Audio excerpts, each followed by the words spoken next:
What's up, everybody? Big Will. Big Paul. Welcome to the K-Pop Afterbirth. It's been a minute. And it's still the fastest growing K-pop podcast in the world. We're about to do the damn thing. We got a bunch coming up. We're going to be talking about the Jennie and G-Dragon thing briefly. Probably go longer than briefly. And some other drama in K-pop's bullying stuff. We also going to talk about... There's more drama. There's always more drama, man. It's the Twitter stands. It's what they feed off of. And then we also going to talk about... How do people live with that much drama in their life? I don't know. You got to be borderline retarded. God, they're like most people who live on fucking Twitter. Succubus. Yeah. And then we're going to talk about we got legitimate hard-hitting, supposedly very difficult questions. So I reached out to everybody on patreon.com/kpopflife. Go become a patron. And I had the patrons submit questions for us that are... So I asked them, I'm like, give us hard-ass questions. Like shit that could get you in trouble if you answer it wrong. I said, give me some hard-ass questions about K-pop. Man, let's do this. Straight up, don't give me any arithmetic, okay? So, yeah. Right? Ask me about geopolitical world affairs. Don't make me add. What's the square root of my dick? 9.5.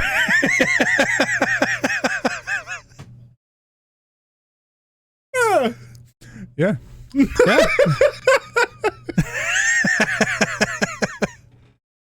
Oh, this is going to be a good podcast. I'm feeling it. So, real quick, before we get on topic and start talking about everything, you bring up those questions and whatnot. I have to say that 2017 K-pop is absolute dog shit. 2017? With not cat all of it. Vomit mixed inside of it. Nah, man. We listened to some mashup. By the way, if you want to watch that video, go and become a patron. And dude, it fucking crushed me. I felt depressed. Like I wanted to go eat my emotions away. Like no shit, man. But 2015? Bruh. I wish you had watched the 2016 with me, but 2015 and 2016 mashups. God, dude, I was so happy. So much. But So 2017 happy. really was the decline of K-pop and the beginning of like the decline. I will say, fourth generation groups like Aespa and Itzy are bringing me hope. It back. They're bringing me hope back. They're bringing it for back. sure. But that same Let's face vibe. It, Cosmic Girls, that's what's keeping us here. And Cosmic Apink. Girls and Apink. Dude, right now, I'm obsessed with 4 fucking groups. Like obsessed. Cosmic Girls, Apink, Itzy, Aespa, and Aespa. Itzy, Yeah. In that order. Like, We almost had it synced. almost. But apparently we're I think mentally, subconsciously, we're reversed on who we like more between Itzy and Aespa. Yeah, I don't know who I would put first. I would put Itzy. Well, Yeah, I would put the biases in Aespa first. Itzy But I would has put 2 songs that I like. Aespa has 2 songs And that I like. Aespa has 2 songs that I like. Yeah. Yeah, see? But Hard as fuck. where's more biases? Karina, Ning Ning, Winter, and Giselle. Okay. How fun is it to say Ning Ning's name? It's fun. Sounds like a fucking panda or You some pretty shit. much can't go wrong with it. Like, how can you not be like? I would pay someone money to try and be mad at her and say her name. Like seriously, you come walking in all pissed off, and then you go, Ning Ning, Ning Ning.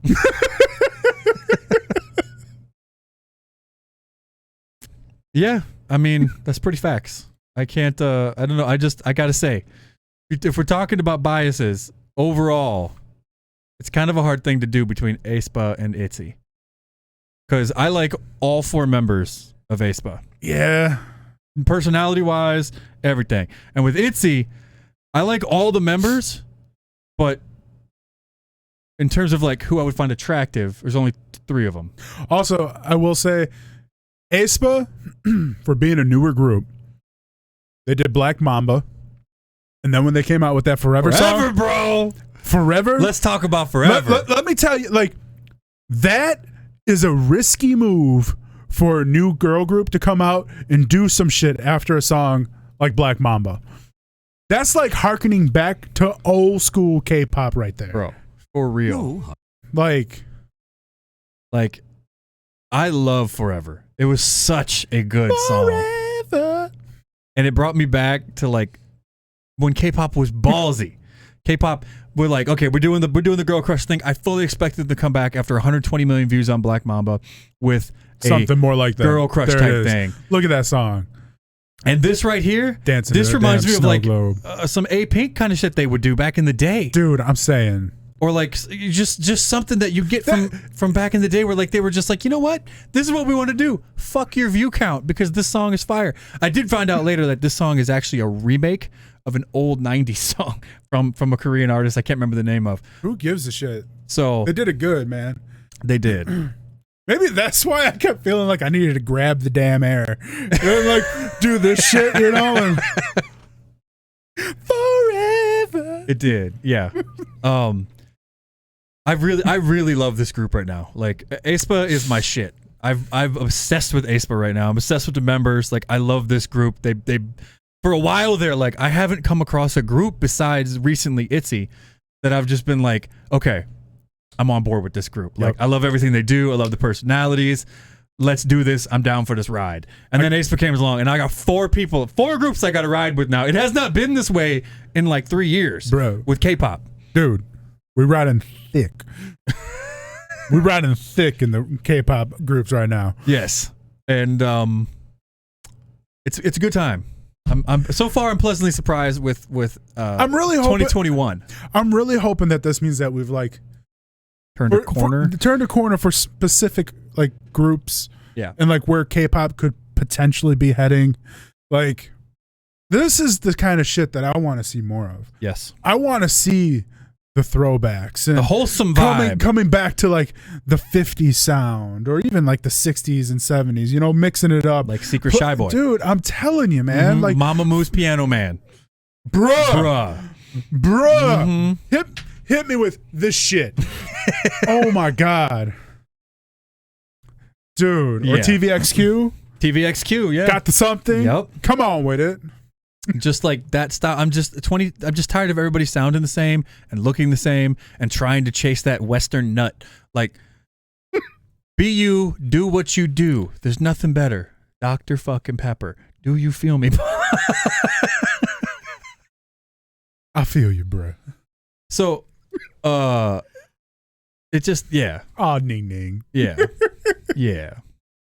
So real quick, let's recap a couple songs for the week then, because this is something I wanted to do. Like a couple weeks ago, we talked about some of the I'm glad you stopped that because I got it in my head. Yeah, dude, I was listening to that shit in the shower, almost slipped and busted my damn ass open. Like straight you up. Busted your ass open? Almost busted my damn ass. You have like a smooth ass like Beldar Conehead and no, I mean like where do you shit from? I mean like I almost fell and probably like towards like the fucking water spout thing, so I would have busted my ass open. Okay, so it's like when you're on a slip and slide, and they should call them slip and bleed from the anus, like Dan Cook said? Yeah, because you hit a rock underneath that motherfucker. Yeah, you just tear your butthole wide open. My bathtub and shower almost raped me. Yeah. Because I did that grab shit. I went to do this and caught some soap. Yeah.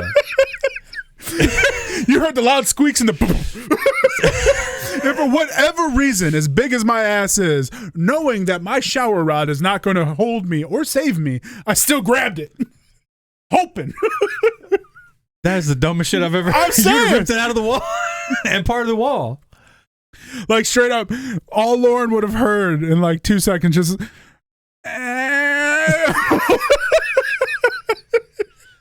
Mine is the giant thud in waters. Oh, dude, I probably would have been dead. Just fucking bunch of blood everywhere. So let's talk about a couple songs from the last week. So last couple weeks, right? Aespa Forever. Personally, my favorite song of the year so far is Aespa Forever. Hands down. That shit's got me on lock. Although, wait a minute, no. When did what the fuck song is it? Can't Stop Me Now. When did that come out? That's twice. That was last year. Okay, so then that doesn't count. That was last year. No. Okay. Purple Kisses, Can We Talk Again? I thought the song was crappy at first. Like it was kind of just meh, but I really liked the concept, the R&B kind of vibe in the video. And then upon second listen, I actually really liked this song. But you and Dana didn't like it when I played it for you. You said it was boring and all over the place. Yeah, I didn't care for it. Okay. And then Daehyun's and Chaerong's Switch to Me. They did their own version of JYP and Reigns, which I still have to watch. I don't think I've watched that one. It's awful. Like it's really bland and boring, and it's got that like wannabe Bobby Brown 90s thing, but it lacks like that charisma that is required. Charisma. Yeah. And then Chang'a's bicycle. Do we even need to get started on Chang'a's bicycle? Trash. Yeah. The video was decent. And why don't they just call it what it is? Ariana Grande 2.0. I mean, yeah. Yeah. Facts. But yeah, so what we gonna talk? Oh, we gonna talk about what was the thing? All K-pop. So Blackpink, and we got some news here that's gonna distract from all the bullying controversies. What the fuck? G-Dragon, bro. You like that picture of him, dude? that's not swaggy at all. He looks like he's a professor at a woke college. He's teaching a course on gender studies, and that's what he just left, bruh.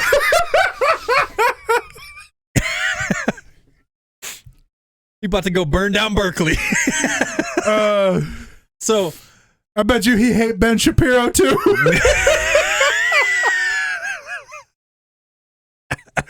Oh my god, I can't. What the fuck is he wearing? So, look at those shoes. Normally G-Dragon can pull it off, but not here, man. Oh my god, he looks like a lesbian ant or something.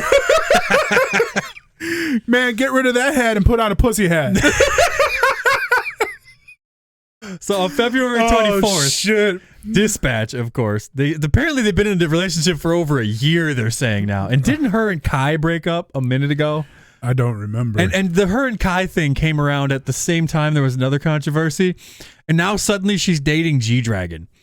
Right at the time, there's all these scandals going on about bullying, which most of them are bullshit. And you just got a bunch of these like angry Twitter people that are like, I was picked on, therefore everyone is evil. You know, like there's no evidence or facts that it's like legitimate in most cases for the bullying thing. It's just you know what? Fuck, it's just hearsay and bullshit. As someone who was picked on and bullied, you know what you do? You stick up for your fucking self and stop being a little bitch. Try doing that and see what changes. But you might get your ass kicked, but I mean, fuck, at least you stood up for yourself. At least you got your ass kicked. Mad respect for that shit. Or a grown ass woman. You feel me? Yeah, but yeah, the bullying thing sucks. I get it, but I get more. Is pissed. that G-Dragon too? That's G-Dragon too. I get more upset about the whole. Has he turned into Shia LaBeouf? It looks like he broke into Top's wardrobe and started taking his hats, but he can't pull off them top hats like Top can. Bruh. Yeah, he's got that Jamiroquai hat on here, like. Future's made of virtual insanity or something. It's probably behind me. You probably can't even see it, but yeah.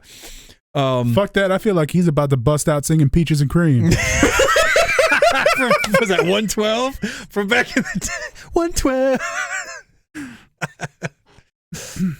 So I honestly think that this whole thing just happened to come out around. It's obviously a distraction because no one cares. I don't even know why this is a big deal. Who cares? It's really let them date whoever they want to date. You're never going to date them, stans. They will never love you. They don't even know you exist. They just pretend that they know. So like Unji, she'll never know I exist. And if she does and actually watches my videos, she will be sad that she knows that I exist. So it won't matter.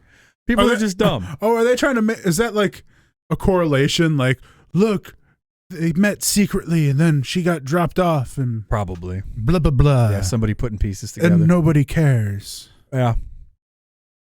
Anyway, moving along, let's jump into the patron request. So I was going to start a new solo podcast since this is the first time you've been over in like 6 fucking months. But you're here now, so we'll do it for this. Look, I got Rona, okay? You did get the Rona, yeah. And I survived. So I asked for tough patron questions. I wanted hard balls. So let's just read some of these. Someone was just like a troll and put like 1 + 1. Yeah. just easy as fuck question. So we can start off hard here. What exactly is it that makes second gen? Oops, I missed the thing there. That makes second gen K-pop the best. Oh, dude. Overall sound. Like, we talk about it a lot. And yeah, I feel like we're beating a dead horse at this point. Especially after like watching the people are like, oh, these fuckers are going out again. We get it. You like old K-pop. Shut the fuck up. I watch myself in videos like, man, I talk about that shit a lot. I really need to shut the fuck up. That's because we do, but it's because of how shitty K-pop has become. Yeah. Like legit. Like and it comes from a place of passion because I fucking love K-pop and I want it to be good. Which is why we're so excited. I'm not trashing it to trash it and not excited to be excited for nothing. Like I made an entire channel about this shit that I've had for 4 years now. We've dedicated a significant amount of time to watching K-pop, talking about K-pop, and making ridiculous bias lists in games. Like I have broke couches. He's broke couches and chairs, giggling and wiggling and being happy at Hillsong and Chorong. Man, I'm telling you, my furniture has paid the fucking price. So is my wallet. Dude, I just had to buy a new $2,000 couch. Straight up, you need to just put a little clip of what we did for Patreon so they can see what you're talking about the giggling and wiggling. Because that's what second gen does though, man. Yeah. It's the sound that we grew up with. That early 90s do whatever the fuck you want kind of thing. Yes. Like, and it was fearless back then. Yeah. And like it's not to say that K-pop now is all trash, but the problem with K-pop now, and this is literally 5 years later. Like it's not even like oh fucking grandpa's like no, it's being pulled into the same damn bucket. All of like 95% of the guy groups are BTS clones, right? And BTS is BTS has not been good since DNA. I will beat that dead horse into the fucking ground. Pre-DNA, BTS was the best thing in K-pop. Hands the fuck down, except Apink, and that's just facts for me and him. You remember how excited we used to get for BTS, bro? You remember BTS that shit? Makes you get you so hyped, and now everybody's hype is fake, or they're like new fans that don't like the old stuff, which trips me to fuck out. But that aside, like BTS and then all the girl groups, most of the girl groups have switched away from like the cute, innocent concepts, which I understand. It does like you got the groups kind of got to grow out of that as they get older. Otherwise, it's like. You're kind of old for this, and I get that. Like Apink made the switch after years, and it worked out really well for them.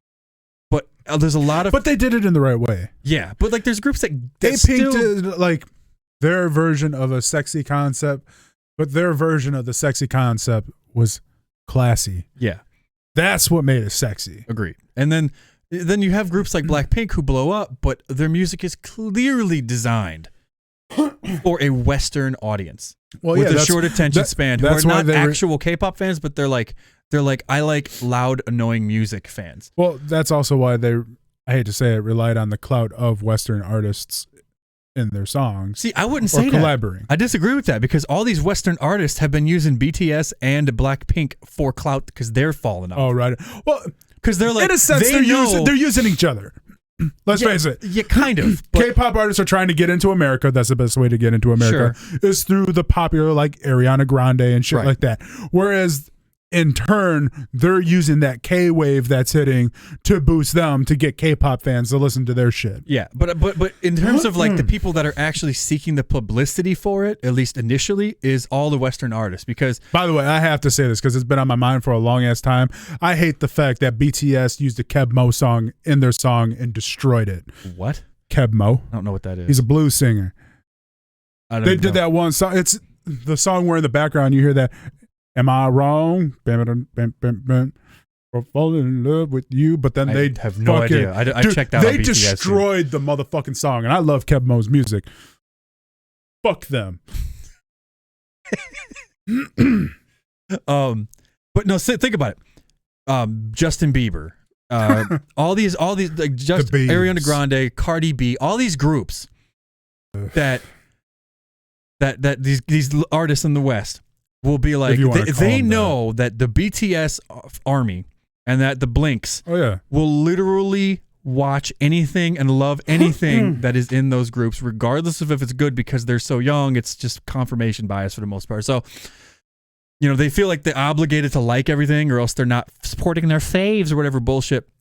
And it's kind of ridiculous. So they know this. So what they do is they work that whole fucking crowd and they say something positive about BTS and then they turn around and then you get all this positive press from BTS fans.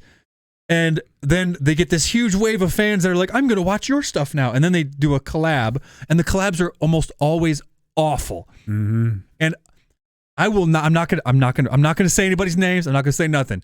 But I know a producer. I know a couple producers actually, who write music for both sides, both Western and K-pop artists. I know who you're talking about. And no, it's actually Hey, y'all. it's not them. It's somebody else. I'm not gonna say who, but but they wrote songs with Western artists on there, and on the low, they even said that the Western artist was trash. So. But there's still groups that like that I really appreciate. Like Twice, musically, has not made my favorite music aside from their last one, Can't Stop Me, which was really good. But after Likey and like Fancy was okay, kind of grew on me. But there was a big string of stuff there where I just didn't vibe with them at all. But the one thing that I will always love about Twice is that they're always true to Twice. They stay consistent. They don't try to appeal to that Western market as a cash grab, and they are what they are, and they have that big audience that they have because they are what they are, and it makes you respect them a lot more. It makes me respect them a lot more. It makes me appreciate that a lot more. And then Twice recently had like what I would consider their glow up, where they finally went sort of, I wouldn't say sexy concept, but they went with a much more mature concept for them. And people have been bugging them for years, like you guys need to do a different concept besides the cute thing. And they did it right, in my opinion, because even Dana was watching them, and she's like, she hadn't watched Twice in a long time, and we watched Can't Stop Me in a reaction video for Patreon, and she was like, is that Twice? She's like, wow, they matured. And I was just like, yeah, like they all went from like cute, and they're all like beautiful women, and they're all like, you know, classy, beautiful, and it's, to me, they're that type of beauty is just very attractive, and that's where K-pop should go. Hell yeah. And like you can mix sexy in there, but you have to be careful to not be raunchy with it. Like when you get raunchy, it just reminds me of Western music. Garbage. And then I can't listen to it. Like the Chung-Ah song. Yeah. The whole song, you can get mad all you want. The song's about riding a dick. And I don't care if it's just a fun song. It does. If you like it, cool. It's cool. Everybody likes different music. That's cool. But for me, good on you. You do you, boo boo. That's not why I come to K-pop, right? I don't want to hear songs about riding dick. If I wanted to hear that shit, I would listen to WAP, and I hate that fucking song. Yeah, and that we got way off the topic from second gen K-pop there. Well, not really. It ties into why we enjoy second gen K-pop. None of that stuff was around in K-pop with it, right? And even if it was still in its like mildest form. Yeah, and I'm thinking that's why I'm starting to like the fourth gen a little bit more this year, because it's been like a very 90s feel.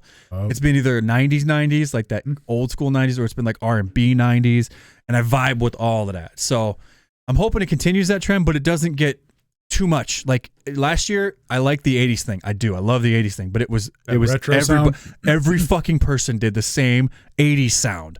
And it was like, okay, enough. Do one song and then switch it up like Aespa. Do a completely different vibe and then come back. Don't worry about the views. Worry about originality. Worry about mixing it up and staying fresh and not boring the shit out of your longtime fans. Next question. You want to read it? From Carrie Hettinger. Let's see. Do you think JYP is too focused on his own musical career than his own artists? Sometimes. Will GOT7 survive now that they've left? Wait, what? GOT7 disbanded. Oh, shit. They left JYP. His big hit trying to become the Disney of K-pop. Yeah. So the first part of that question, let's address. Is he too focused on his own musical career than his artist? No, because if you watched JYP 2.0 a couple years ago, JYP broke up. There's a group that handles each of the groups. So each of the group has a producer, their own directors, their own choreographers, and they're dedicated to a specific group. So he's not overwhelmed trying to come up with all the choreo anymore. And if you also notice, that's when there was quite a this going on with if the songs were good or not, because he wasn't intricately involved. So I would say from that perspective, the music suffered because it didn't have JYP's touch. But in terms of him focusing on his own career, like the artists are still being focused on, just not by him. GOT7 will not survive. Jackson will be fine. Well, a couple of them, JB or Bam Bam, will probably try some solo stuff, but honestly, GOT7 hasn't been good since Hard Carry. But what about Woozy? Woozy's 17. You sound like a K-pop noob right now. Oh yeah, I am thinking. Make me sick to my ass, right? Look, it's a guy group. I feel you. We don't do guy groups. You're lucky I remember the three names of GOT7 there. Not gonna lie, for a second, I was like, why he say Jackson? Yeah, guy groups are not our forte here, man. We gave up on guy groups years ago, but yeah, no, GOT7, Jackson will be fine. He'll go to China and make buku bucks. Mm-hmm. Just like, with like all the other alone. Chinese artists leaving K-pop right now to go to China and get loaded. It's like they sent something changing in K-pop. Yeah, but also I don't care about GOT7. They've been trashed since Hard Carry. Hard Carry was their last good song. Everything else, I can't even name a song. It's all garbage. I hated all of it. There was some song that reminded me of a fucking Gap commercial, jumping on trampolines or something. I hated that fucking song. The last part is Big Hit trying to become the Disney of K-pop. Yes. And let's see if, like Disney, they support the Uyghur genocide with some bullshit like that, because Disney can suck a dick. Disney just keeps ruining everything they touch, always trying to appeal to woke mobs and stuff. Just make content and stop trying to make anything political all the time. It doesn't have to be political. Like what happened with The Mandalorian? Yeah, like the constant stuff, all the double standards. Like, if you're going to enforce stuff like that, fine, it's your business. But enforce it equally across the board, regardless of your... Just stop bringing politics into my fucking entertainment. I don't care if you're left or right. I just want you to shut the fuck up on both sides, because I'm tired of hearing it. And Big Hit, honestly, ever since they started taking over labels, they just kind of ruined them.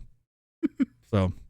I don't know. I'm not a Big Hit hater. I think Big Hit realized that they're never going to come up with a group that can be as big as BTS.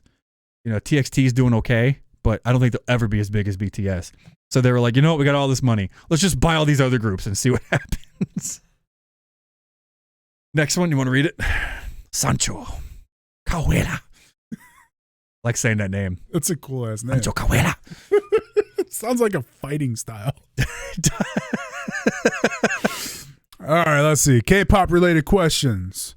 In your opinion, what does a K-pop group from a small company need to make it big? And then the next one is, does one bad song sour a group on you? If so, why? But for the first one, you want to take that one? I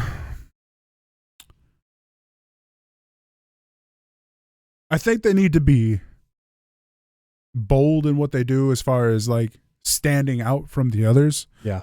And doing something that you wouldn't expect. But also, I think a lot of it is just making sure that the talent is there. Making sure that the visuals are there. The choreo is there. Like, if you have that foundation, and I mean, granted, this is like totally biased, but look at Cosmic Girls. And here, totally biased. I'll even throw this out. Look at the new group that just came out, Aespa. They have all of that. Black Mamba was kind of something that you would expect from K-pop, but then their next song was something that was from like way out of left field. Right. And that was risky, because I bet they lost fans from the typical fandom, but they gained me as a hardcore fan. Look at the like to dislike ratio on that song. Look at the like to dislike ratio on that song. What is it? I don't know, but I know that the dislikes are probably more than the likes. Even then, the Forever? Yeah. And even then, the views. Now we gonna look. Look at the view difference from Black Mamba to Forever. I mean, it's 100 million less. Yeah, exactly. 100 million less.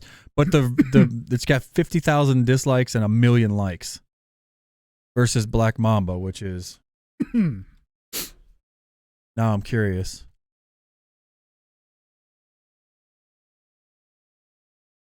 Wow, more dislikes. Yeah, but it's got 2.6 million likes. So it's a wash. More than almost 3 times as many views. But yeah. Way more views, though. But I feel like newer K-pop groups, if they start with that really good sound foundation of the vocals, because let's face it, the vocals can carry you through anything. And then having the choreo there, and then just not being afraid to break away from the pack of what's happening in K-pop right now, I feel like that would be something, if they were to take advantage of, that would blow up. Huge. I agree. Because it's going to be one of those things where they're so different that you want to be gravitated to. You want to see where they're going. You want to see what they're doing next. Instead of somebody be like, oh yeah, I bet you that the next comeback is going to be like this. Yeah. You know what I'm saying? I agree with your points, but I think there's two things. So it's really... A lot of the times with the smaller groups, it's make or break on that first or second song. Like, if they don't in any way make it some kind of an impact, they're gone. because they're from little small labels that just cannot financially support them. Well, in that case, so it's a 50-50 gamble either way you look at it. They're probably better off going with something a little safer, but I think that the second song can break them too. To me, the problem with it is what they do is that they go, okay, Girl Crush is popular, Blackpink is popular.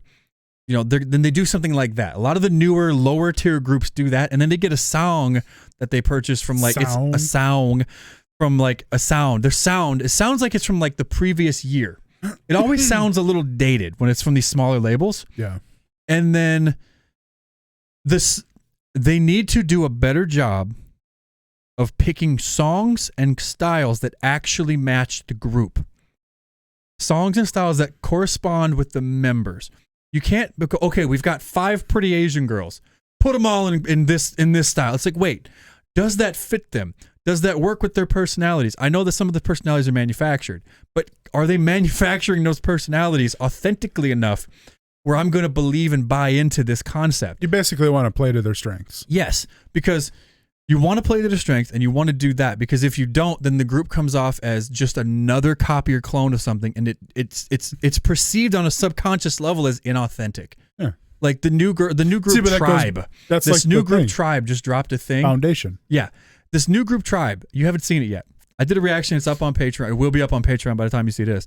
And it was messy, hot garbage. Like the song was terrible. Nobody vocally stood out. And the group has potential look-wise, but it felt like everybody's trying to mix Dreamcatcher and Blackpink. And it's like this, you look at the group and you're like, you guys don't fit this. Like very few groups can switch concepts and pull it off, in my opinion, when it's dramatic. Like Apink did it. Girls' Generation did it. CLC did it very well. Oh yeah. And that's an underrated group you can go by. Like nobody paid attention to their stuff. I.O.I. They went kind of a sexy concept, and bam, I.O.I. did a big flip from the old like band playing, concept, playing their own instruments and shit. So you got to find the concept that works for your group, not for what works for the other groups that are popular. Yeah. That would be my suggestion for that. And then does one bag of songs sour you on a group? Did you have more to say? Sorry. No, we can switch it. Yes, the answer is yes. What are we talking about? I'm sorry. Does one bag song sour you on a group? I can give the second one a chance if I don't like the first one. So the question, this question I'm assuming is asked with the assumption that I already liked the group to begin with. Because if we're talking about Itzy, Dala Dala was absolute trash. Yeah. And I hate that song, and it made me hate everything about it. But as they drop more songs, then I like there's a video of me talking shit about Itzy. Yeah, me too. When their first song dropped. Yeah, and now I'm a reformed Itzy lover. Now I love Itzy. They're like one of my favorite groups. But it's Dude, like Nasha is my shit. But yeah, like if we talk about Chang'e, like Stay Tonight kind of soured me on her a little bit and made me kind of just be like, all right, I'm no longer am I hyped for your music when you drop it. I'm gonna watch it, but I'm not hyped for it. And then her last song, I'm just like, all right, if this is where you're going, I'm not coming with you. See, I think that's kind of true for me too, but like, I wouldn't say it sours me to them. And this is assuming that it's someone that I actually liked before. It's just kind of like, okay, you had one shitty song. That sucks. I'm going to be honest and say that I didn't like it. But then the next one, that's where it's like, okay, if this one is dog shit and it kind of mimics what that last one was like, yeah, and I can kind of see where they're going with the concept from there, then it's like, now I'm giving up on you. And that's what happened with Chang'e. She had that one video. I was like, I don't think so. Yeah. But then the next song that dropped, it was worse than the previous one. And it's just like, all right, the writing's on the wall for this one. I'm done. Yeah. Like, I don't need to see where this goes. An example. I mean, I still watched the newest one. I was hoping that, okay, maybe, but I could tell just by like the name and the thumbnail and everything, I could see where it was going. And I was like, yeah, okay. So we can even talk some shit closer to home with WJSN and La La Love. Oh, yeah. That song, until recently, was fucking awful. And y'all know, if you watch this channel, how much we love Cosmic Girls. But that song, it didn't sour me on them at all, though. No. Because I love the group, and I'm invested in the group. So there's a lot more to it than just like, will one song sour you? It can, but it depends on a lot of factors. Yes. And like if Apink came out with a stinker, I don't care. It's still Apink. If Cosmic Girl's next song is trash, I'm still gonna watch every live stage because I am a garbage human being for back WJSN. in the day. BAP. Coffee Shop. Coffee Shop was awful. Hated that damn song. Yeah, and then their later stuff wasn't so good. Like Skydive, it was like 8 minutes long. Yeah, it was like, oh, you could have ended Feels this. so 3 good minutes. though. Feels so good was amazing. That song was amazing. But I love BAP. But you see what I'm saying? It didn't sour me on the group. It was just like, all right, I'm not listening to this song. Yeah, I'm gonna but go you listen to their still like songs. when they came out, it was like, all right, let's see where it goes, because you hold on to that hope because you did like their music. You know that you enjoy their performances, you enjoy their vocals.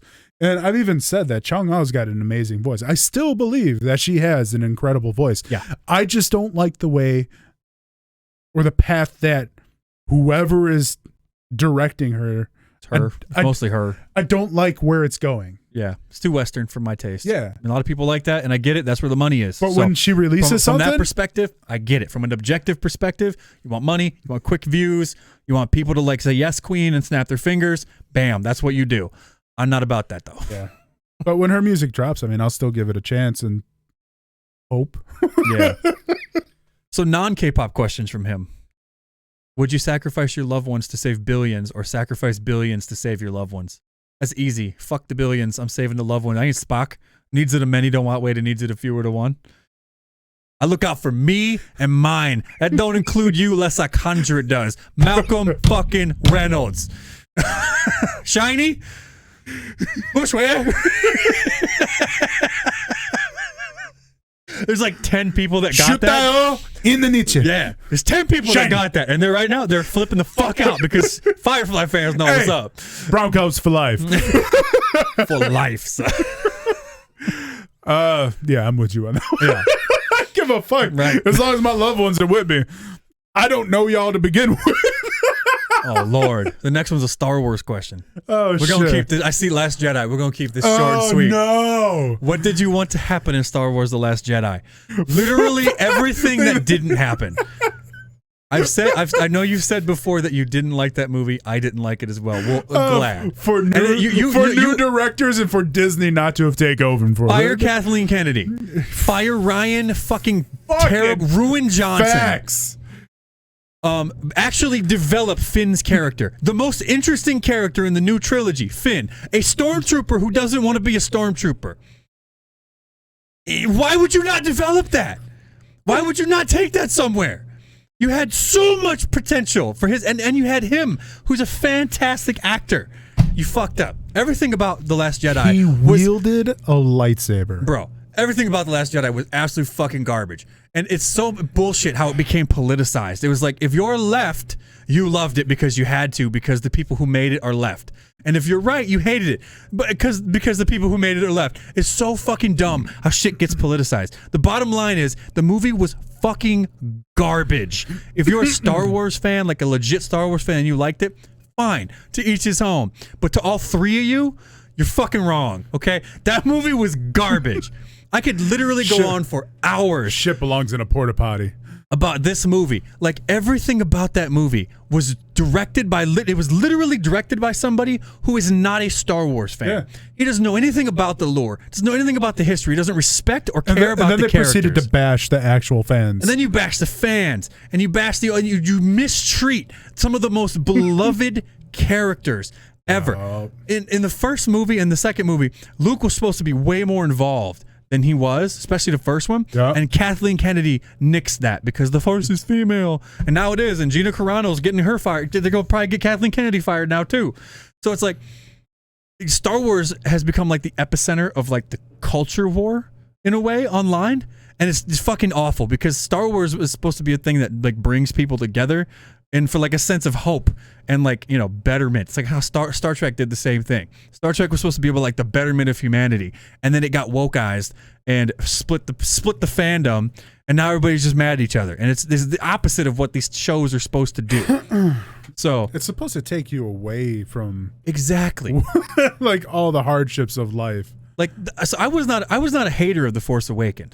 The Force Awakens is by no means an amazing movie, but in terms it wasn't bad though. In terms of setup, and after 30 years without a legit follow up, it was a okay attempt, right? Like, it was basically a copy of A New Hope, but I was okay with it because, like, they could have gone places with it.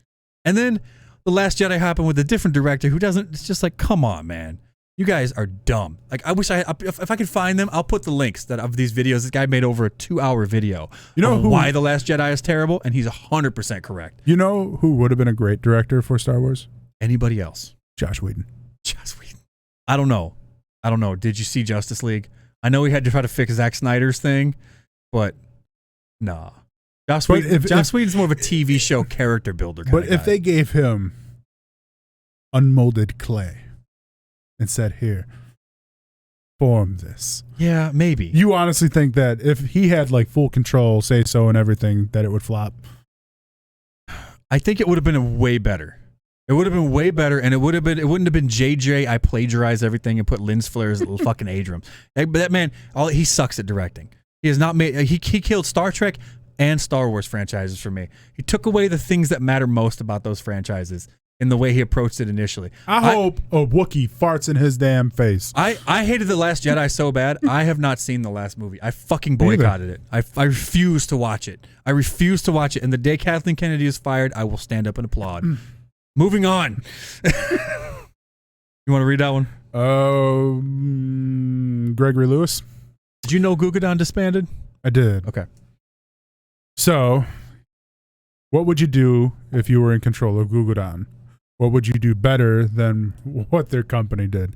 I'll let you take this one away. You were a much, much bigger fan of Gugudan than I was. Bro, I loved Gugudan. Gugudan had Kangmina. I was about to say, I mean, you got that Kangmina. Ogu Ice Chew was one of my favorite fucking subgroups. And then Semina is another fantastic subgroup. Like, they knew how to do subgroups. But they had this stupid concept of, we have no concept. And it was like, well, then you do have a concept. Your concept is that you have no concept. It's like people are like, oh, we're a non-denominational Christian church. No, your denomination is that you have no denomination. You still have a denomination. You still have a doctrine. Therefore, don't try to put us in a box. Yeah, that's what it is. Like, you're so, oh my gosh, you're so different. You know, oh, wow. We're trying to, whatever. We're trying to. It's dumb. Gugudan, when they did the boots, the boots was Gugudan's wheelhouse. That was classic style, classic beauty. It was like highly stylized, but not like trashy. It wasn't a dumb concept. It fit the group aesthetically. Like, the group aesthetically, they fit in that video. Like this.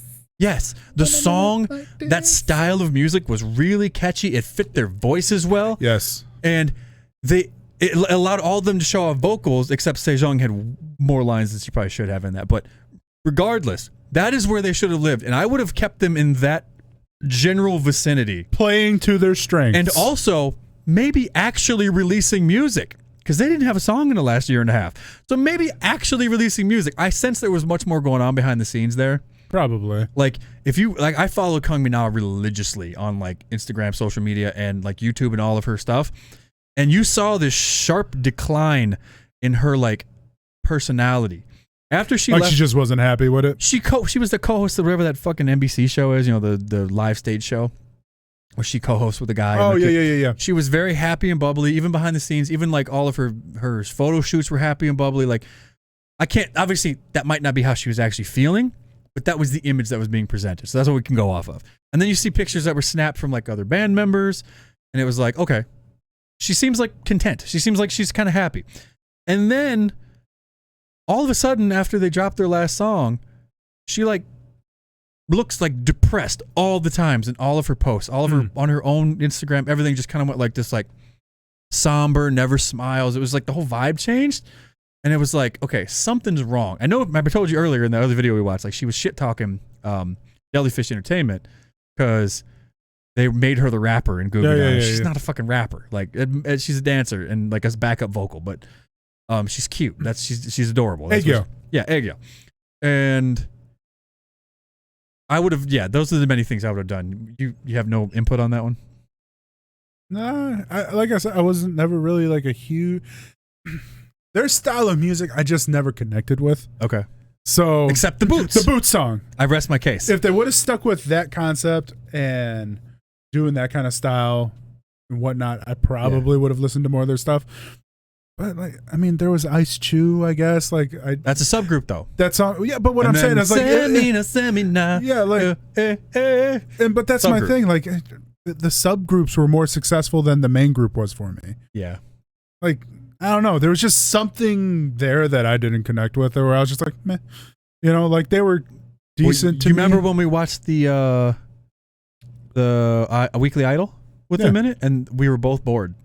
Like, yeah, dude. They seemed like they didn't want to be there. There was no chemistry. Yeah. Like, I'm sorry, but you can tell there is a certain energy about a group when they're together and they're interacting and they're doing stuff. A really great example of this was Mamamoo. Remember watching them on Weekly Idol? Like, yeah. Come on, man. In their prime, they were fucking hysterical. I mean, you couldn't help. We would literally die laughing watching them. They were funny as hell. And what it was is like, you were having a good time watching them have a good time. Right. Gugudan, you just felt sad for them and almost awkward watching them together. It's like, you could tell that these individuals deep down were forced to be together in one singular room. Yeah, or there was just conflicting personalities, maybe, or they just didn't vibe. Like maybe there was no tension. Like maybe there's no enemies, but like none of them were like, "Hey, you're my best friend." You don't have to dislike somebody to not want to. I can be okay with somebody, right? But doesn't mean I want to be around them. Yeah, you know what I'm saying? Or you just don't have that like chemistry that makes the environment fun when you're around them. Yeah, like it's more of a work environment. Yeah, like we're acquaintances at work that we see each other for 8 hours a day, and then I never think or see you again until I have to come back the next day. Exactly, we're friendly because I have to work with you every day, but aside from that, I don't want to talk to you. That's the kind of vibe I got from the Gugudan as a group. So not all of them, but some of them. Like, and one of the big deciding factors for us when we're watching a group, especially newer groups like Aespa. We did this with Aespa because they were a new group. Mm-hmm. First thing we did is we wanted to see how they vibe together. Yep. So we watched some of their videos where they're doing stuff together, and their personalities and how they interacted with each other made us like the group that much more. Yep. Like, I don't know. With them, it just nothing hit home for me. Yeah. So. Yeah. I guess if I could do something different, get people who enjoyed being around each other a little bit more. Get people together who have more chemistry and create that positive energy, because and who knows, that's maybe what it's about. Maybe it wasn't actually the group that wasn't getting along. Maybe there was shit outside of the group, but internally in the company that created a negative environment that made them be like that. That's You know the what thing. I mean? Anything you like see, maybe they watch, were friends, but their friendship was based upon their hatred for ex producer or ex guy or ex owner of the company or something like that. Well, that's the thing, right? Like, for all of this, you're looking into, like, through a window into something that is a much, much bigger picture. You know what I'm saying? Yeah. You're looking through literally like the crack of a window into this massive mansion, so to speak, of their lives. Like, you only get a glimpse. Yeah. So that's all you have to kind of play off. And with. A lot of times it's a highly manicured and curated glimpse of lies and beautiful lies. But see, but that's the thing, is like, if that glimpse is all you see and that's what it looks like, then are you really going to want to keep watching it? And all that other shit. And some people like that, because when we said that we briefly talked about that in another video a long time ago about the Gugudan at the Weekly Idol, and somebody in the comments was like, I actually really like that because they weren't trying to put on a show. They seemed more like just being themselves or real. And I'm just like, I guess you could perceive it that way, but I didn't perceive it that way. To me, like, they didn't seem like friends to me. They know they're a product. Yeah. And if you're a product and you're on a show to sell yourself, sell and your you're a damn group, then do that. And the groups that feed off each other's energy, and you can tell, like, they're not all like everybody in Cosmic Girls. They don't get along. Like Bona and Sola, they've said before, like, they're very like terse personalities and they're curt. So like they're not ones to like really hang out with each other. It doesn't mean they don't like each other. They've said this. This is from them, but it means that, like, you know, they just know that they just don't really vibe together. Yeah. And there's nothing wrong with that. But the rest of the group overall, like, you can tell as a whole, the group jives. Is there problems in the group? Of course. Well, it's a group of women. Okay, it's a group of fucking women. Of course there's problems in the group. But there's personalities. Right. They're all individuals. They all have their own thing. But it's bigger than just like, did the group suck? Because, like, or did the group not vibe together? Because like, what is the environment that they've been put in? Like, what is the culture that they've been put in? What is the culture at Starship Entertainment? What is the culture that their manager creates when he's making them do this and that? Is it one of trust or is it one of what's the culture? What is the culture? The culture is important, and culture is one of the. True. If you've ever worked in a corporate environment or any job, culture is the hardest fucking thing to change Yup. with an organization, and it usually requires somebody at the top being cut the fuck out, and the problem people being removed or retaught many things, because culture is like a big ass ship that turns really slow. Yep. So if you have a shitty culture somewhere, it could create that environment. And so there's a lot that goes into it. It's a fucking business. Like, it's a corporation. And that's true, because it's true. Once you get rid of those, I'm going to call them like the tumors. Yeah. Of that environment. Mm-hmm. Instant switch. Or it can literally be like overnight. As soon as that one toxic person is gone, the whole culture changes, because now you have more positivity in there. Yep. So some people just bring a negative cloud with them everywhere they go. Yeah, man. Yep. So what's next? Aaron Burnett. Yeah. Go ahead. I read the last one. You read this one. Do you have a favorite K-drama? Yes. Which one is it? Oh My Venus. Oh My, that's right. Yeah. Bruh. Trot Lovers. That's my second, followed by My Girlfriend's a Nine-Tailed Fox. That's my second favorite. Dude, I love Oh My. I don't watch them anymore very often because they're hard to find. You can still watch Oh My Venus, but they took most of the ones the new stuff. Trot Lovers is like, I really wanted to watch that new Sejong one, and I tried watching a couple other ones. There was one with Nayeon. It wasn't very good, like My Four Princes or something like that. It was kind of meh. And then some Cinderella one that was boring. I actually want to get, like, if they sell them, I'm sure they do, but I want to get like the DVD set of my favorite K-dramas, so that way I know I can watch them when I want. Them. Because eBay. Oh My Venus, dude, I watch that every year around Christmas time. I am such a sappy person at heart. I fucking love that show. It's ridiculous. If it's not something you like to get, would you want to get would you want to get more into it? I personally find them quite time consuming and hard to get around to at times. I'm the same way. I consume a lot of content. That's the best way I can put it. I consume a lot of media. YouTube is good for that. I mean, between YouTube and Instagram and Facebook and Netflix and Hulu and Disney Plus, which I canceled. And I canceled Netflix. Did I cancel Netflix? No, I didn't cancel Netflix. I got rid of Netflix, but that was I canceled Disney Plus, but I used my brother's Disney Plus, but I canceled Netflix and Hulu mainly because we were shut down for the Rona and I wasn't working. Oh yeah, but like, it's not something I'm really that into. A lot of the actors and actresses, like, unless they're K-pop idols, they don't really appeal to me or not really a draw for me to watch. And that's right, Henry was in. They don't subtitle them a lot of the times well. So I gotta be in the mood to want to read my shows.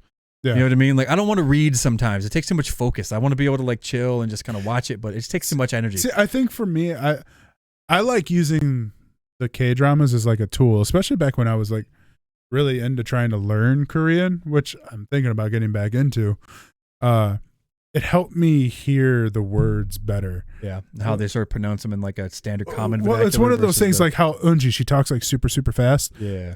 You pick up on the words just that much faster and easier. It's like, oh, she said this. And then you can hear like 2 or 3 words that you recognize. And it's like, all right, she's kind of talking about this, you know, and you can kind of piece it together. So I used it for that. But there were times where I was just like, all right, I don't want to read this anymore. So in your opinion, who had the worst ever K-pop debut? Expedition. Wait, to make it hard, I was going to say that too. To make it harder, it can't be from an unknown discrete label or group that didn't have much backing money behind them. P.S. I know what mine is. I'm very tempted to get you to react to it in the future. When I do, I aim to achieve a perfect 0 out of 10 for the month. He's talking about on Patreon, guys. So EXP Edition. EXP Edition was garbage because EXP Edition was garbage to me. Mainly because, like, we talk a lot of shit, like, I don't want white people in my K-pop and all this blah, blah, blah. But really what we're talking about is I don't want people that don't respect K-pop in K-pop. Like, where it seems forced and fake, like they did. Forced and fake, like, oh, this is the new hot thing. Let's see if God, we do you can... remember how they did that stupid ass video showing like, oh, look how adapted to the culture they are, and they singing, trying. They're singing "Happy Birthday." In their defense, they were trying. They were trying to be better at it. It just felt forced. It was just cringy and forced. It just felt forced. And then there was that other girl group, that British group that came out last year. I don't even remember their name, but they were trash. I don't know that one. There was a 4-member K-pop group, and I'm using air quotes for people listening to the podcast. I can't remember. It was so trash I can't even remember. Somebody's going, I know, guys, they were awful, but it was awful. I played them for you, and you're like, dude, turn this shit off. It was like literally 30 seconds in. That's why I don't know them then. But yeah, they were bad. If we can't pick somebody unknown like that, or like from a weak label. A debut. That's really hard. That's like, there's a lot of people, but I don't remember debuts being really that terrible. I'm gonna pass on that one because I don't know. That would take too much time to sit here and think. There was one debut that came out. You just played it to me the other day. And I believe the exact same thing that I told you was, dude, it just sounds like a bunch of generic voices. There was nothing impressive about it, and I was just bored watching it. I don't remember. Anyway, we're going to skip that one because that one take way too much time to sit here and pontificate over. Devontae Lockhart. What can these new K-pop groups do to make themselves stand out more from their peer groups? I see way too many groups that seem like carbon copies of each other, even the groups I'm a fan of. We already talked about that. Yeah, we already talked about that earlier. Okay, for real now. You want a hard question? Finger snap. Fingers is a Thanos. That's a Thanos reference. Finger snap one group with all their past and current members. We've done this to ourselves. Probably. No, we've done this. Have we? We've talked about it. Like, like the Thanos snap. Yes. I know we've done this to ourselves. We were talking about making a video. We never got too lazy. Yeah, we never made a video. Usually we sit there and have these great ideas and then we never film them. What's funny is like situations like this is where his fucking ass is always like, yeah, but what if? And then I have to be like, dude, there's no bartering with Thanos. The snap happens and it's gone. Yeah, but what if? Bitch ass. Finger snap one group with all their past and current members, as well as their discography and other content out of existence. Your memories of them will remain, but everything else will be gone. Which one will you choose? WJSN or Apink? I didn't see that last one. Oh, you are mean. So, finger snap. What? Fuck you, kite hack. Yeah, we picked your bias list in the bias list Patreon thing, and you got reaction requests out of that, you son of a bitch. Dude. Okay, be followed. This is usually where we like get all like weirdly girly and like kick our feet, say, I don't want to answer. I don't want to answer. I started like rocking already. So everything you're with the one snap, one group with all their past and current members, as well as their discography and other content out of existence. But your memories of them will remain, but everything else will be gone. Which one will you choose? I think I have an answer to this actually because I went straight to logical. Me too. Okay, I went straight to logical. Wait. Before we answer, let's do a 1, 2, 3, and on 3 we answer. The one we'd finger snap? That we'd finger snap out of existence? And then we'll explain why individually later? Okay, yeah. So I was thinking the one that we keep, but yeah, we can do the one that we're getting rid of. Okay. See how like I'm so scared! Okay. Right? On 3. We're gonna count to 3, or we're gonna on 3, or we're gonna go right after we say 3. We're gonna say 3. We're really having this conversation right now. Like this is some terrible comedy. No. We're gonna 1, 2, 3. Boom. Who Okay. it is? Okay. All right. You ready? All right. Fuck. I don't want to. I don't want to. Who's gonna count? I feel sick. I feel fucking nauseous right now. Fuck you. Put me in situations like this. Okay. I gotta like collect my. I almost like that like feeling the fact like that the words are gonna leave my mouth in a minute. It hurts. It hurts. So like I feel like I'm gonna throw up. Like I'm getting like the saliva buildup. Like I don't want to do this. My body rejects your question. Okay. Ooh. Hold up. Okay. Motherfucker. Okay, on 3. 1, 2, 3, and then we do it. Yep. Who's gonna count? You want to do this together? Should we just do Monty Python quotes right now so we can avoid it? 1, 2, 5, 3, 7. No. Oh, dude, I feel lightheaded. Okay. I'm gonna count. Ready? Yeah. 1, 2, 3. Cosmic Girls. Whoa! Oh. I thought you were gonna go with Apink. You got rid of Apink? I have a reason.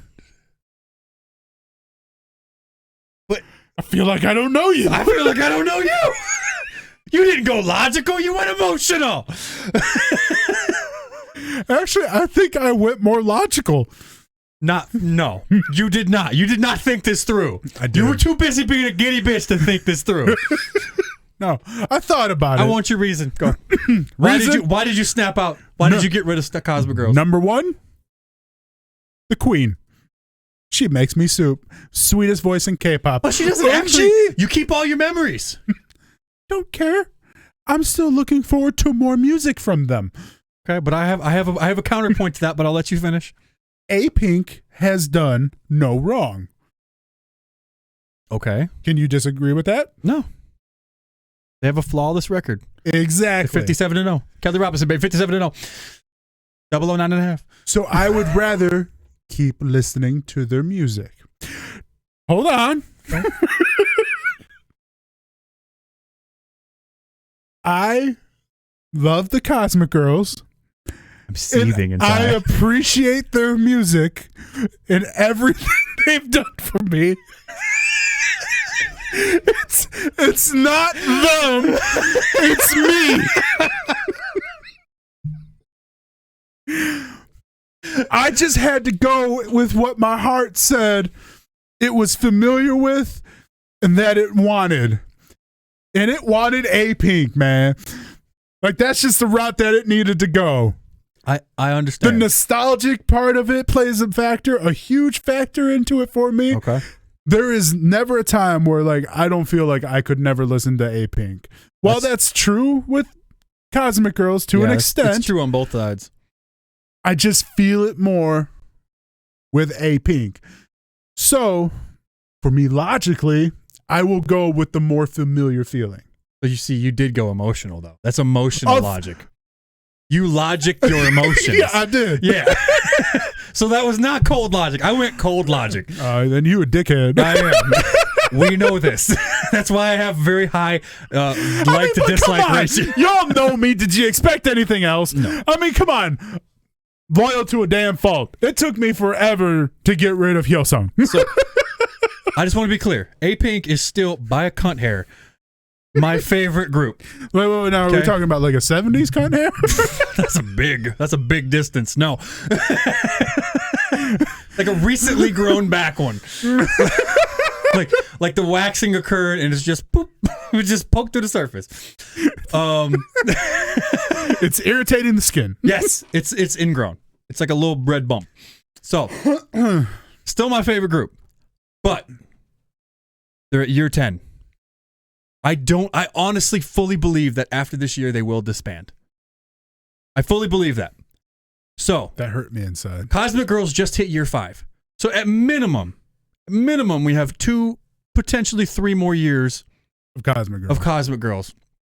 Which means more music, more backstage, more TV shows, more idol appearances, more all of that, more content that wouldn't have existed if I finger snapped it away. Whereas Apink, I will still have my memories of all this. Yeah, but let's face it. You have to remember, though, that was a hard decision because OG's the ultimate bias. How fun is it to go down those rabbit holes for Apink, though? It is. And how easy is it to slip down that rabbit hole for them? The Apink and the Cosmic Girl rabbit holes are deep and you just disappear in them. But if anything is going to take us off a Cosmic Girls rabbit hole, it's an Apink rabbit hole. And vice versa, yes.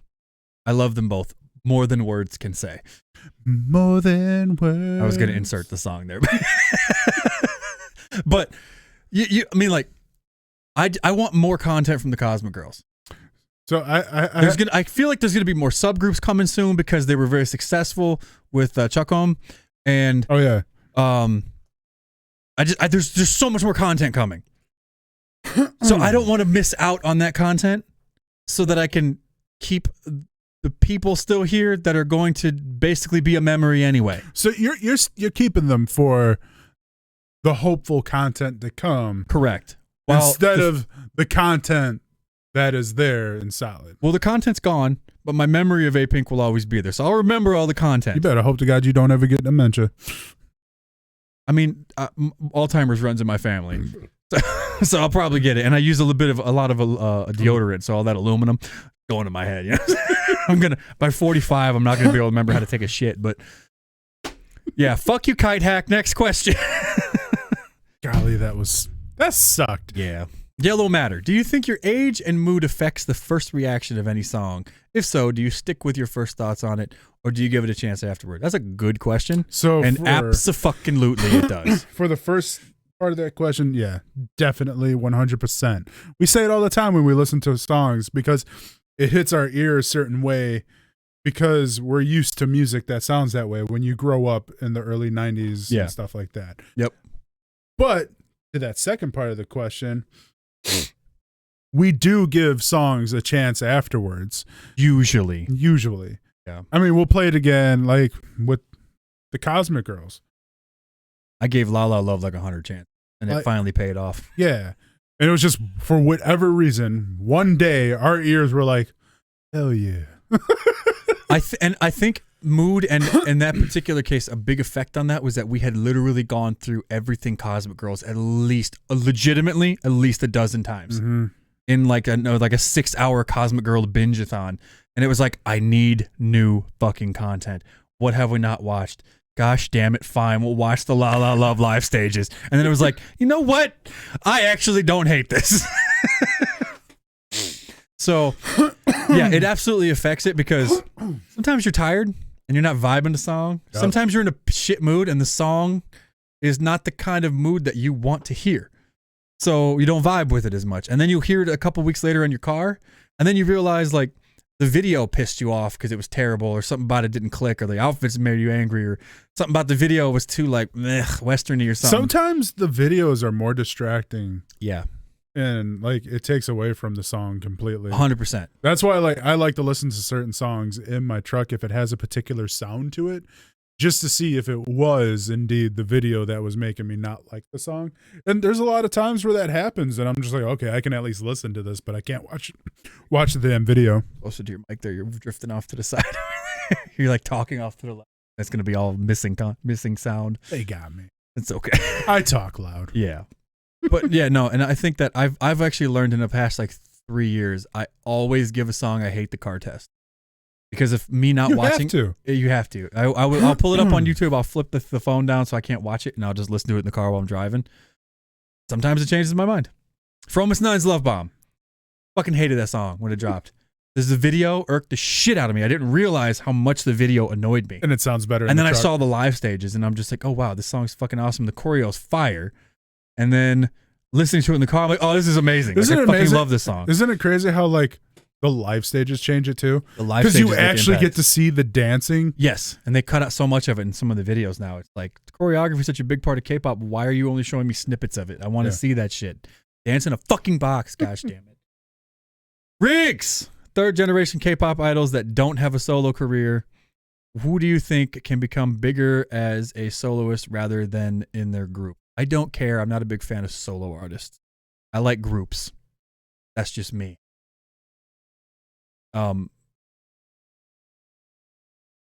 got nothing on this one. There are I don't think about this kind of stuff because I really don't. I don't want them to do a lot of solo stuff because I feel like I just want them to focus on the group stuff. There are like particular artists that I feel like really just do amazing solo. Case in point, Taeyeon. Yeah. Like her voice is by far one of the hands down best voices in K-pop.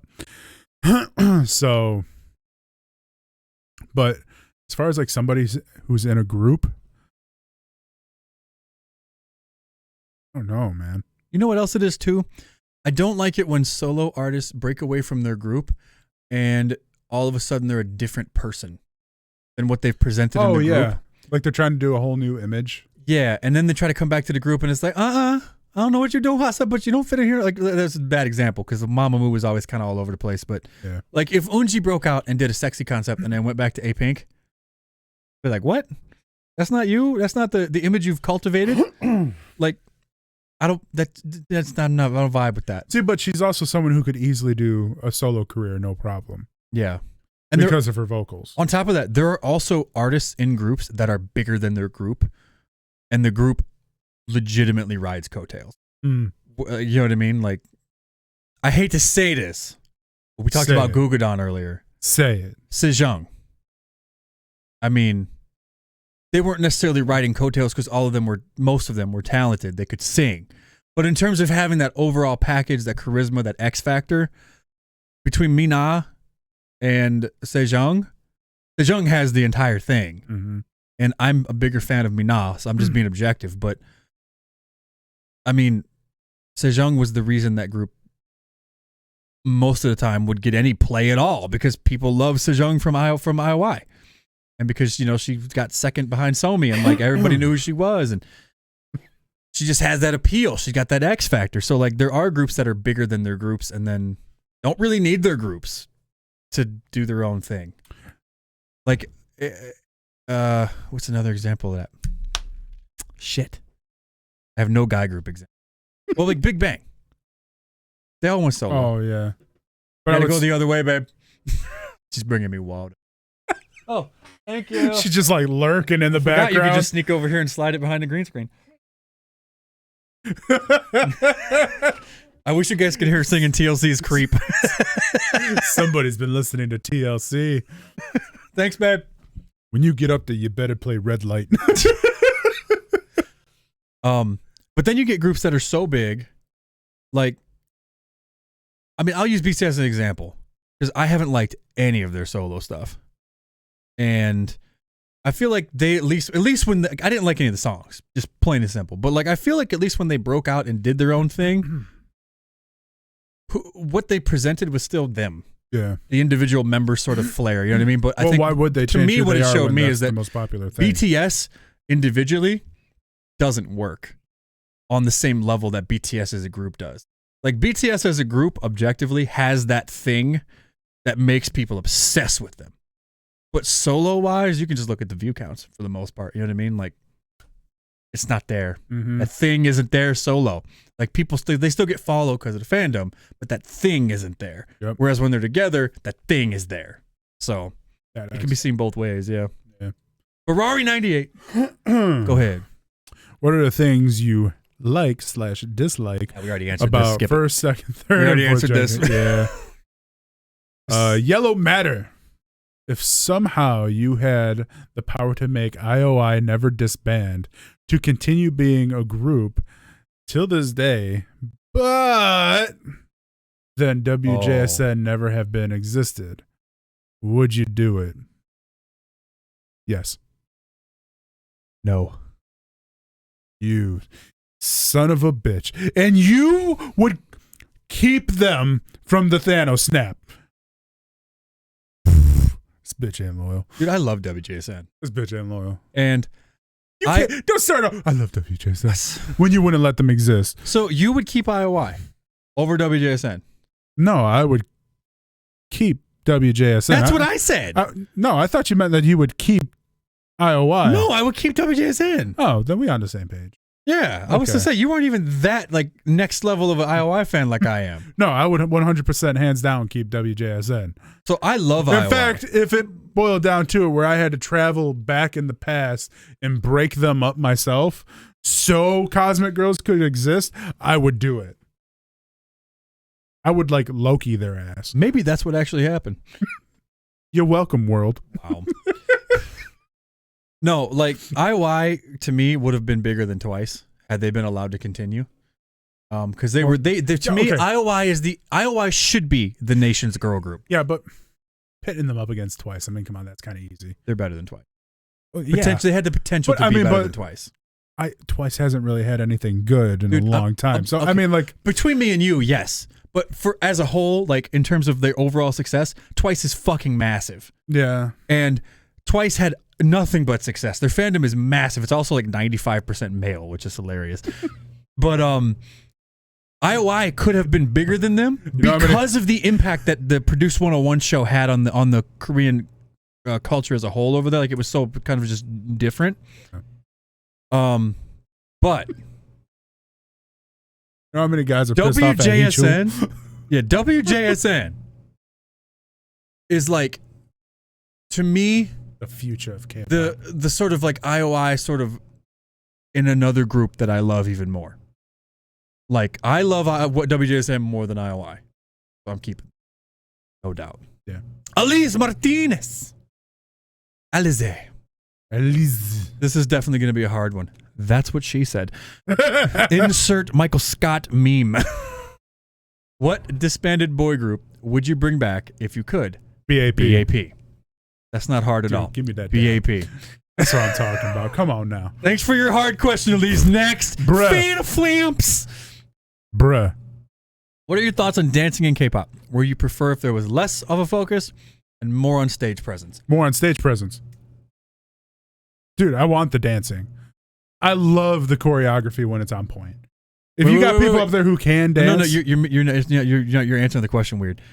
What are your thoughts on dancing in K-pop? Would you prefer if it was less of a focus and more of a focus on stage presence?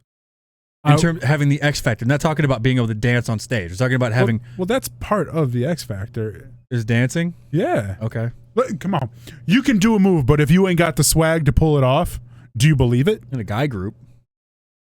In a girl group, it's different. You don't have to have swag. You just got to hit that little like move. Use a little 1-2 step that you can pull off in 6-inch heels. The difference would be like sisters. Chae-Rong, right? Okay. And then Chaeyoung. Yeah. Like, for whatever reason, if I were to watch them do the same move, I would believe it way more from Chae-Rong. For whatever reason, I don't know what the hell it is. You mean Chaeyoung, the older one? No, the younger one. From Itzy. Yeah. Really? Really? You prefer her dancing over Chaeyoung? Yeah. Really? When did this happen? I don't know. It just kind of did. Wow. Okay. But that's what I'm saying though. Like, and you can do that with multiple different artists. Like, even in the same group, there's just some, like Daeyoung. Her personality shines when she's dancing and when she's doing certain things. True. It's that charisma. It's that X factor. It's special something quality of leadership, dude. It's just that something that draws you in. And so if you have that and you focus on that, man, that's a knockout. But right there. That's a win. You're equating it with the dancing. I think the spirit of his question doesn't that come with the overall stage presence though? Yeah, but I think the spirit of his question is dancing and doing all that other stuff. Is there too much of a focus on the ability to dance without having the stage presence? I think that's what his question is going for. Like, you get a lot of guy groups and they can all dance their fucking faces off, but they kind of suck personality wise. Okay. There's a lot of girl groups that have good choreo, but like they don't vibe. Oh, I see what you're saying. Like some of the guy groups that like they can dance, but yeah, everybody overall stage presence. Yeah, 12 hours a day practicing dancing. They bust their ass. They can fucking dance. Yeah, but that's all they can do. Like their stage presence is I can dance. It's not I have a charisma. I have an X. There's no personality behind it. You can kind of teach that stuff, but to me, that's more of something you have to naturally have. Man, that's ingrained in you. That's innate. Yeah. Okay, I feel what you're saying. So, yeah, okay, I guess then, yeah, maybe less of a focus on certain groups for the dancing and more on the stage presence. I would say that certain groups should just stop trying to dance altogether. Like Big Bang never tried to dance. Go back to the doo-wop shit, just... Yeah, Big Bang knew that they weren't going to dance, and they never really tried. Because the only ones that could dance were G-Dragon and Taeyang. Yep. The rest of them, they were adequate. But they weren't G-Dragon and Taeyang. And their songs weren't really about that a lot of the times. Like, they did have choreo. I'm not saying they didn't have choreo, but it wasn't like, I don't remember them for their choreo. I remember their solo stuff for the choreo, but not the group for the choreo. And let's face it, Apink, like, they do a decent job at dancing, but their stage presence is phenomenal. Yes. Yeah. Yeah. And they sell everything better. Yeah, that's an interesting question. I would say, like, certain groups that just, they don't need to dance as much. I feel like Blackpink doesn't need to dance as much. Like they have a lot of focus on it, but it's never really like aside from Lisa, none of the other members can really stick that choreo to where I believe it. Lisa's fantastic. Like when she dances, I believe it. Mm-hmm. Her, Momo, those kind of dancers, like they're born dancers. But the rest of them, like they're trained dancers who aren't that well at it. Like they're not bad. They're better than I could ever be, but they're adequate. You know what I mean? Like you don't believe it. You know, they learned this move set, but they don't feel that move set. You know what I mean? Like it's not. That's kind of what I was saying about Daeyoung. Yeah, I get you. That makes sense then. All right, Mario V. No, you got to go to. No. Fuck you, Fan of Flamps. Well, that's right. You made us watch the 2017 countdown. You made him use his fucking mulligan. First ever mulligan used on you. Fucker. Son of a bitch, Fan of Flames. Become a patron. Oh, no, it's wait. a place of love and respect. Never mind. We did just read Fan of Flamps. That's who it was, yeah. That's. Fuck I thought K-pop related question. If money was not an issue, how would you design your ideal 7-year K-pop group? Address the following and why. Good Lord, you thought about this one. What the hell? A, name. B, guy or girl. Guy, so it's a girl group. Yeah. Fuck guy groups and fuck co-ed groups. They're just more girl group. They're more popular. Ideal number of members. You know, I made this video before, but I think I've actually changed my ideal number of members. Wouldn't the debut concept theme and first music video theme be the exact same? Like it's the same question, just worded differently. Kind of, yeah. Musical style must-haves and things the group will never do. If the group had a collab with any Western artist, no, that would be things they will never do. Yeah, no. Okay, so girl group or guy group? We're just run through these real quick. Girl group. Wait a minute. That's a present. Okay. So I would do a girl group because they're just way more popular than ideal number of members. I don't know why, but like 9 is ringing true with me right now. So you want like a girls' generation vibe? Yeah, that kind of what popped into my head first is just the number 9. So I'll just run with that. I'm 9 to 11 myself. Okay, but I want those 9 to 11 members all to stand out and pop. Mm-hmm. And I don't want anybody. The thing is, you get bigger groups like that, and then this is where I get into the weeds in my head. You get bigger groups like that, and you get that problem of like not everybody getting enough screen time. Some people come more, then you get the more popular than others, and you get people rubbing each other the wrong way. If you got 5 personality-wise, if we're going with that big of a girl group, you can't help but use Cosmic Girls as an example, right? Yeah, they all shine in their own way. They all have great vocals, some more so than others. Yeah. But then you have some who are better visuals than the other. Mm-hmm. And then you have like the rapper, because let's face it, that's the K-pop thing to do. You need a rapper. You need a rap breakdown. It needs to happen. So you have that kind of going for you. But this goes back to like what we were talking about way back to the first of the questions and everything, is just making sure that they have the foundation of everything. They have the charisma, they have the looks, they have the vocals, they have the dance, they got the total package. That's what you're looking for, right? So going from there, concept wise, we kind of talked about that before, is like what we would want to see is something more bold out there, taking more of a risk. Like for me, I think to kind of get someone's attention, I really dig like that like 50s jazzy vibe for concepts when they come out. I don't know why, but I dig it. I think it works. And with everything that's out there right now in the world, you're an old soul, Paul. I really am, man. But it's also classy. And I think in a world that we've lost a lot of class, I want class to come back. You know what I'm saying? Mm-hmm. And so I think that's why I would probably go that route. As far as like working with a Western artist, hell motherfucking no. Hell motherfucking no. And things that they wouldn't do, the overtly sexual. There's no reason to have it. Yeah. To me, that diminishes the quality of the group or artist. I agree with you on everything except the concept. I would not do a 50 style. I figured you would do a different style than me. I would do a different style. I would say I'll stick with a 9-member group like you. I think I can make a 9-member group work. And you got to have an odd number so you can do an easy front person, where the standing in a V formation makes sense. There's not somebody who has to stand in the middle and the back like Cosmic Girls. It's because it's usually Daewon. He's like, stick in the back, Daewon. But I would say I would do a concept fashion style wise like Save Me, Save You. Oh yeah, okay. where it's like where they look the galaxy. they look elegant, but it's like classically beautiful, like not raunchy sexy, but just like normal.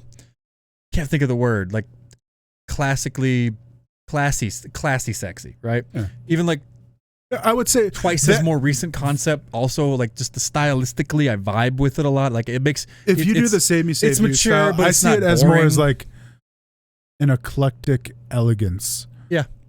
In a That way. works, yeah. But more modern. That's what that style But something is. with like a magical twist that still kind of breathes K-pop. Yeah. That's like, to me, that was the peak of their concepts. Like I loved that whole concept. Except I would remove the magic schoolgirl thing. Like, I don't want any more magic schoolgirl outfits. I'm tired of the stuff thing. I've never really stuck with it. It's not my thing.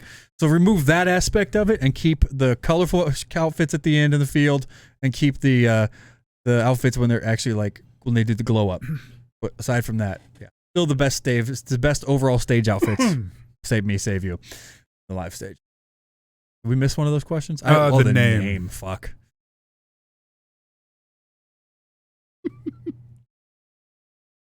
I would definitely not name them after the number of people in the group, because that is always stupid. Gugudan means 9, I think, or numbers 9 or something like that, and they lost one of their members really quickly. Got 7, JB or somebody left. So it's like, don't name yourself after the number of people in your group. Never a good idea. 9 music. Yeah, they had like 4 in the end. Yeah. That's a really tough one. That is. I've always really liked the name Apink. I don't know why.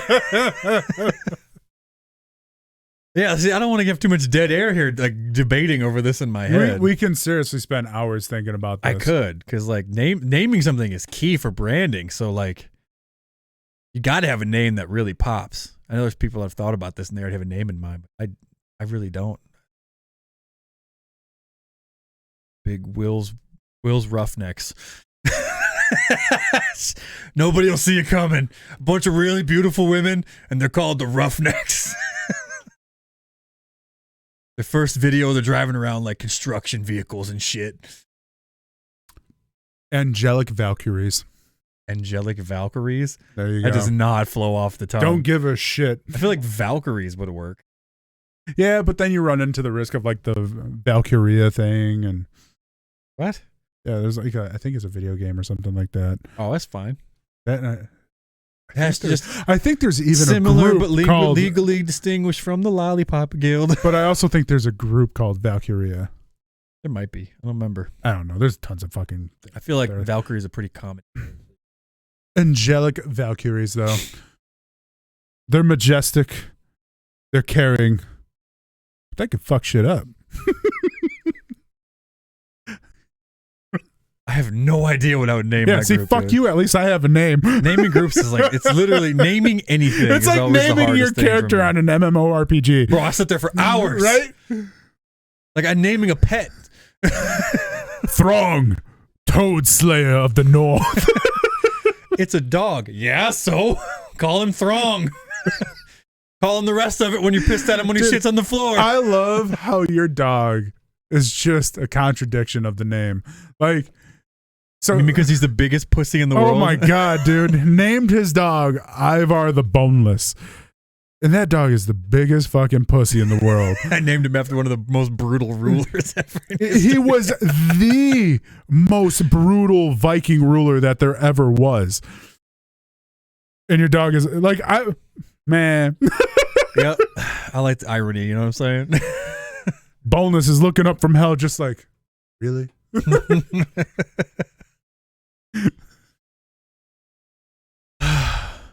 Next question. No, I'm never going to come. Yeah. Oh, unrelated K-pop question. What drives Big Will? This is on you. It's directed towards you. I don't need to answer. You can date, because remember, I thought this was supposed to be for a solo thing. So you're here now, so you're included. What drives me? Making sure my family is taken care of. That's really my primary function in life. Like 100% real. I had dreams and goals in life, and they all willingly went to the wayside when I started having kids and got married, because I got to do what I got to do to make a good life for them. And that kind of shit for me. Like, Facts. you know, I'm never going to be those dreams probably won't pan out anyway. And I have new dreams now. Different aspirations. Different aspirations now. Yeah. But I think that you need to, you gotta do what's best for your family, especially as like the husband and father. So make sure that they have a roof over their head. They have food. They have extra money. They have whatever kind of extracurriculars they want to do. Make sure the schooling is good. Make sure that's what drives me. Making sure that I have money in the bank to give my family a good life and not have to struggle. Because I grew up struggling until I was in my teens when my dad finally started making a little bit of money.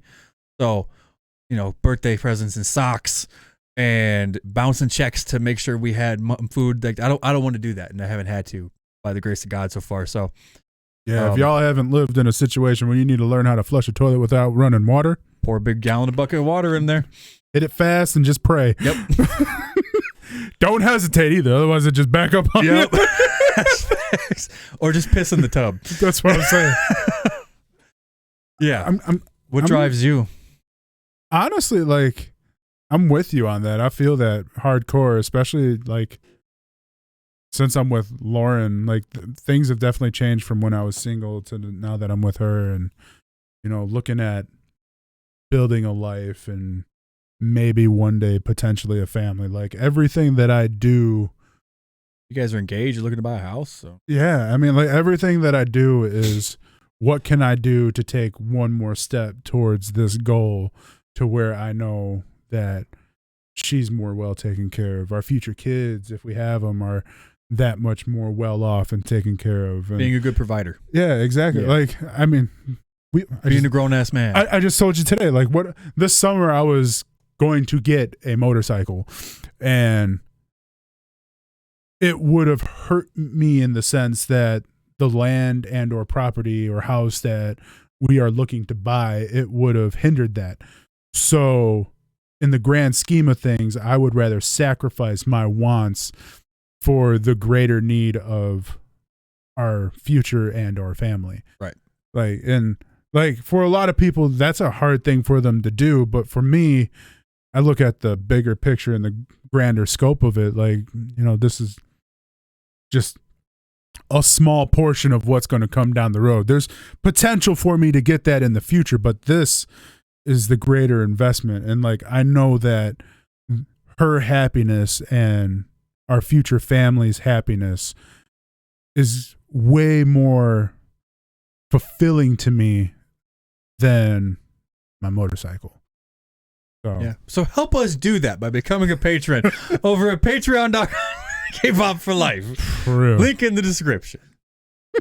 And next one. And we're almost done, actually. That was actually a really good question. It was, yeah.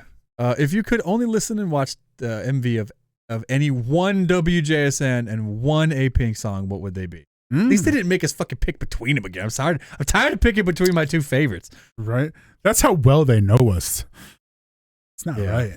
Gianni. So who would you listen to for WJSN first? That's tough. Right? Who? My spirit left my body for a second thinking about it. I don't know.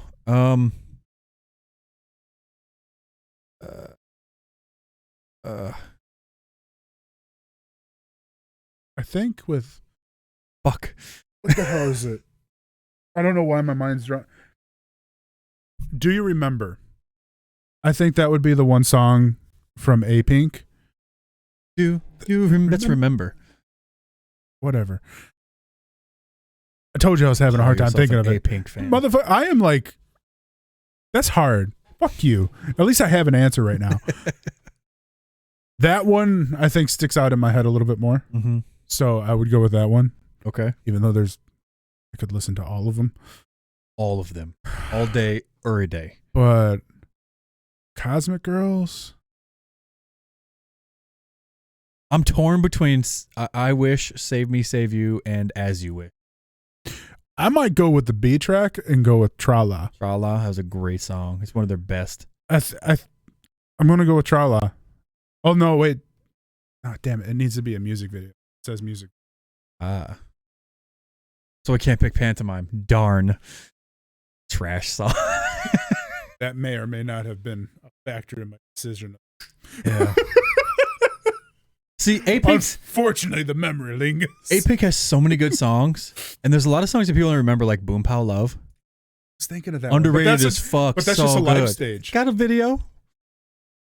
Doesn't? Yeah, it does. That is the video for it. It's only got all live stage. That's all live video. That's a live stage. No.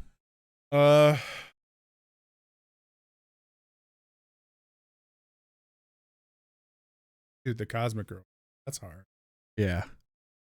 Just for the sake of moving it forward, even though I could dawdle on this all day, I'm gonna say "As You Wish." Wish? Yeah, and then for Apink, fuck, I don't know, dude. Apink's a rough one. Cosmic Girls, I'm gonna go with Butterfly. Mr. Chew. Ooh, Mr. Chew. there you go. Yeah. I'm gonna go with Mr. Chew. Yeah, Mr. Chew's my shit. Then you still get the one big chick, you know. That's true if you want to watch that live stage. Band of Flamps, you're back again, huh? No, fuck you. You don't get to. Who in K-pop has a technically good singing voice ability that you can't stand? Wait, what? Who in K-pop has a good, basically, who can They sing can really hit good, the notes, but they suck. but you hate them? Like you hate them in general. Oh, like, yeah. Oh, like personally? Yeah. For me, it's Park Bomb. Ooh. That's what he said, Bro. Go get him. Go get Fan of Flames. This mother. Even though he done said it. Even though her voice is technically trained and good, I don't enjoy listening to it. Also, a lot of boy groups, I just don't like their vocals. Like all of Stray Kids, SF9, and GOT7's JB. Also, never liked EXO or Sugi's voice when they go all power. Okay. Who has a great voice that I don't like? I never thought, okay, this is me. I never thought Park Bom had an amazing voice. Everybody always talked about how they loved her voice. To me, she had a good voice, but it was never like on the level of like the best. And these fucking questions that make me have all kinds of dead air and think. I don't know. If anybody's still watching at this point, they're here for the long run, so we can give this a little thought. But that's kind of hard because normally if I don't like them, I don't listen to them. Yuju. You know what I'm saying? I like Yuju, but I don't understand why her voice is considered so amazing that it's like the upper echelon of voices. Like she has a good voice. I think she has a really good voice. But I also think that nothing about it stands out to me. But I like Yuju though, so that doesn't count. Oh, wait. Who in K-pop has a technically good singing voice ability that you can't stand? So objectively, is that does that mean objectively they can sing but you hate their voice? Is that what that means? That's what I took it as. It's okay, like, I think you're right. I think I was thinking about technically good singing voice ability that you can't stand. Like for whatever reason they're singing, you just can't stand it, even though they're hitting the notes how they should. And yeah, everything. That's how I'm taking the question. I'm gonna go with you on that one, which is what makes us that even harder. That would be even harder then. Yeah. Yeah. Because like I said, I like Yuju, so I can't put her in there if we were talking about not liking the artist. Because I like Yuju, I just don't think her voice is as amazing as her. Good, it's just not amazing. Fuck. Dude, that's hard. That's really hard. I'm looking at your posters for inspiration now. Because when somebody has a really good voice, I recognize it and I like them for it. So that's a really hard question to answer. I don't know if I could answer that question. It would be one thing if like they had a good singing voice, but you didn't like them personally. You know, like their personality or right, whatever. Just their vibe or whatever. Like I get what he means about Park Bom. How like technically trained and good. I totally get that. And how he still doesn't like it. Yeah. And I kind of feel the same way with her voice. It's like, yeah, she's hitting the notes, doing everything she can, but I just, for whatever reason, don't like her voice. Yeah. I can't think of... There's a lot of guy group members who names I don't know because I don't care about guy groups that much anymore. But there's a lot of guy group members that all fucking sound the same. And they've got that like mid-range sort of high-pitched, like they're the one that like, after they do the hardcore, they do like the rap, and then they break it up when they go into the harmony, and then they're that person that does the harmony. They all fucking sound the same, and they all sound technically good, but I don't fucking like it. Tired of hearing that shit. It's boring. That's the best I can give you right now. I'm not thinking about it anymore. It's just too hard. I got nothing. Okay, last question. Macau. Save one, drop one. Itzy versus Everglow. Damn. This is actually easier for me. Everglow. Wait, are you dropping Everglow? Dropping Everglow. You're dropping Everglow. I love Everglow, but I'm obsessed with Itzy at the moment. So in fact, Everglow has better music. Overall, they have not had a bad song. All the music's been good. I'm keeping Everglow and dropping Itzy. Really? Yeah. For the music or for the members? Because I'm keeping it for the Both. members. Okay. I mean, I like my Korean Lagrita, but I mean, you figure I got Jihyun. I got Aisha. yeah. Plus, I love all their music. Yeah. So Itzy's just got that thing for me right now. I got I mean, they grew on me. Yeah. Like, I love Everglow, but I'm not obsessed with Everglow. Whereas, like, right now, it's like, oh, Itzy dropped a new 82 show thing. I'm watching it. Done. Save for later. Yeah. Well, at least it's nice to know that whatever you dropped, I kept, and whatever I dropped, you kept. So regardless, they're still around. Somebody got picked up. You know what I mean? Somebody got picked up. That's just the way it is. Anyway, guys, thank you for watching. That was fun. 2 hour live. I'm gonna have to cut this thing up. That's an hour and 40 minutes. I didn't think it would last. Didn't feel like that long. Damn. Yeah, didn't seem like that. You might long. want to do like a part 1, part 2 kind of thing. Yeah. Probably we'll do that. Part 1. Maybe I'll put part 1 up on YouTube and part 2 up on Patreon. We'll see. Because I'm gonna be that guy. Anyway, thank you for joining us on this edition of the K-Pop Afterbirth. And yeah. Keep on popping, K-Poppers. Remember, it's not a trend. It's a lifestyle, y'all. Deuces.